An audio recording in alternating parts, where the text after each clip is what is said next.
Hello అండి, పైన కనిపిస్తున్న బ్లౌజ్కి ఫ్రంట్ నెక్ కటింగ్ కోసం ఒక క్యాన్వాస్ పేపర్ని అయితే తీసుకొని 6.5 ఇంచెస్కి అయితే మార్క్ చేసుకోవాలి. నెక్ డీప్ని బట్టి 7 ఇంచ్ కానీ 6.5 ఇంచ్ కానీ, నేనైతే వీళ్ళకి 6.5 పెడుతున్నాను. పై వైపు షోల్డర్ వైపు 3 ఇంచెస్కి, కింద డౌన్ వైపు 3.5కి మార్క్ చేసుకొని ఆ రెండింటిని కలుపుతూ ఒక స్ట్రైట్ లైన్ అయితే గీసాను. ఇప్పుడు పైన ఖర్చు కోసం 1/2 ఇంచ్ అయితే డ్రా చేసేసుకోవాలి.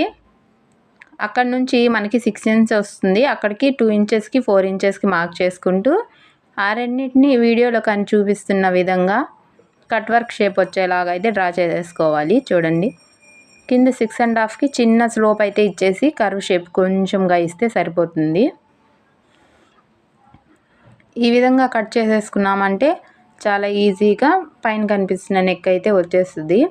క్యాన్వాస్ పేపర్ ఖచ్చితంగా వేస్తేనే ఈ షేప్ అనేది పర్ఫెక్ట్గా వస్తుంది. మనం స్టిచ్చింగ్ చేసిన తర్వాత మామూలుగా క్లాత్ మీద వేసామంటే అణిగిపోతుంది అన్నమాట కుట్టిన తర్వాత. చూడండి ఎంత పర్ఫెక్ట్గా అయితే వస్తుందో వీడియోలో చూపిస్తున్న విధంగా డ్రా చేసుకొని కట్ చేసేసుకోవాలి. అంతే, చాలా సింపుల్ అన్నమాట. చూడండి షేప్ ఎంత పర్ఫెక్ట్గా వచ్చిందో. అంతేనండి, చాలా సింపుల్. Okay, bye bye.